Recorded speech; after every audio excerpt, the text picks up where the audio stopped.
ತುಂಬ ಚೆನ್ನಾಗಿದೆ, ಮೇಕಿಂಗ್ ತುಂಬ ಚೆನ್ನಾಗಿದೆ, ಎಂಟರ್ಟೈನಿಂಗ್ ಆಗಿದೆ, ಎಲ್ಲೂ ಬೋರ್ ಹೊಡಿಸಲ್ಲ.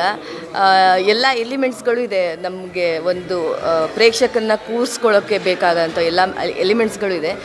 ಎಲ್ಲರೂ ಥಿಯೇಟರ್ಗೆ ಬಂದು ಸಿನಿಮಾನ ನೋಡಿ, ಆ್ಯಕ್ಟಿಂಗ್ ತುಂಬ ಚೆನ್ನಾಗಿದೆ ಎಲ್ಲರದ್ದು. ಸೊ ಎಲ್ಲರೂ ಬಂದು ಫಾರೆಸ್ಟ್ ಸಿನಿಮಾನ ನೋಡಿ ಪ್ರೋತ್ಸಾಹ ಕೊಡಿ. ಬಹಳ ದಿನಗಳ ನಂತರ ಇಡೀ ಸಿನಿಮಾ ನಾನ್ ಸ್ಟಾಪ್ ನಗು ಅಂತಂದರೆ ಆ ಥರ ಸಿನಿಮಾ ನೋಡಿ ನಾನು ಎಷ್ಟೋ ವರ್ಷ ಆಗಿತ್ತು, ಎಸ್ಪೆಷಲಿ ಕನ್ನಡದಲ್ಲಿ. ಅಂಥ ಒಂದು ಫನ್ ಫೀಲ್ಡ್ ಸಿನಿಮಾ ಫಾರೆಸ್ಟ್ ಬಂದಿದೆ. ನಾನಂತೂ ಯಾವುದೇ ಲಾಜಿಕ್ ನೋಡಬೇಕಾಗಿಲ್ಲ, ಕೇವಲ ಬಿದ್ದು ಬಿದ್ದು ನಗುಸುವಂಥ ಸಿನಿಮಾ ಫಾರೆಸ್ಟ್. ನಾನು ನಮ್ಮ ನಿರ್ದೇಶಕರದ್ದು ಒಂದೆರಡು ಸಿನಿಮಾ ನೋಡಿದ್ದೆ, ಅವರಲ್ಲಿ ವಿಚಿತ್ರವಾದ ಒಂದು ಕಾಮಿಡಿ ಟೈಮಿಂಗ್ ಇದೆ, ವಿಚಿತ್ರವಾದದ್ದು. ಭಾಳ ಜನಕ್ಕೆ ಕಷ್ಟ. ಬಟ್ ಆ ಎರಡು ಸಿನಿಮಾಗಳಲ್ಲಿ ಗಿಟ್ಟಿರಲಿಲ್ಲ, ಎಲ್ಲೆಲ್ಲೋ ಒಂದೊಂದಷ್ಟು ತುಣುಕುಗಳು ಇಲ್ತೋ ಅಂತ ಏನೋ ಇಂಟ್ರೆಸ್ಟಿಂಗ್ ಪಾಯಿಂಟ್ ಇರ್ತಿತ್ತು. ಬಟ್ ಈ ಮನುಷ್ಯನಲ್ಲಿ ಒಂದು ಒಳ್ಳೆ ಕಾಮಿಡಿ ಸೆನ್ಸ್ ಇದೆ ಅನ್ನೋದು ಆ ಸಿನಿಮಾಗಳಿಂದ ಗೊತ್ತಾಯಿತು. ಅದು ಇಡೀ ಸಿನಿಮಾದಲ್ಲಿ ವರ್ಕ್ ಆಗಿದೆ.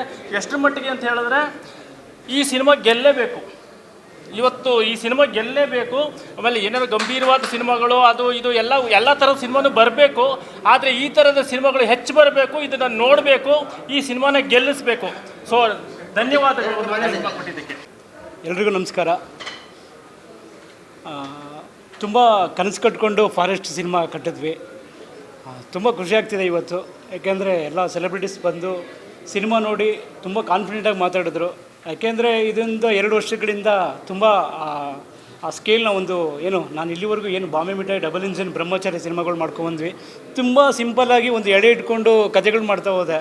ಬಟ್ ಒಂದು ಸುಮಾರು 10-15 ವರ್ಷದ ಕನಸು, ಈ ಕನಸನ್ನು ನೆನೆಸಬೇಕು ಅನ್ನೋದಕ್ಕೆ ಒಬ್ಬ ಒಳ್ಳೆ ಪ್ರೊಡ್ಯೂಸರ್ ಬೇಕಿತ್ತು. NM ಕಾಂತರಾಜ್ ಅಂತ, NMK ಸಿನಿಮಾಸಲ್ಲಿ ನಾನು ಏನು ಅಂದ್ಕೊಂಡಿದ್ವಿ ಅದಕ್ಕೆ ಅದೇ ಒತ್ತು ಕೊಡದೆ. ಅದೇ ಮಾರ್ಕೆಟ್ ನೋಡಲಿಲ್ಲ, ಸಿನಿಮಾ ಇಷ್ಟು ಖರ್ಚಾಗಿ ಮೋಹನ್ ಕೊನೆಗೆ ಒಂದು 15-20 ನಿಮಿಷ ಫೈಟ್ ಬೇಕು, ಒಂದು CG ಬರುತ್ತೆ, CGಲಿ ಆನೆ ಬರುತ್ತೆ, ಎಲ್ಲವೂ ನೀನೇನು ಅಂದ್ಕೊಂಡಿದ್ಯಾ ಮಾಡು ಅಂತ ಎಲ್ಲನೂ ಕೊಟ್ಟರು.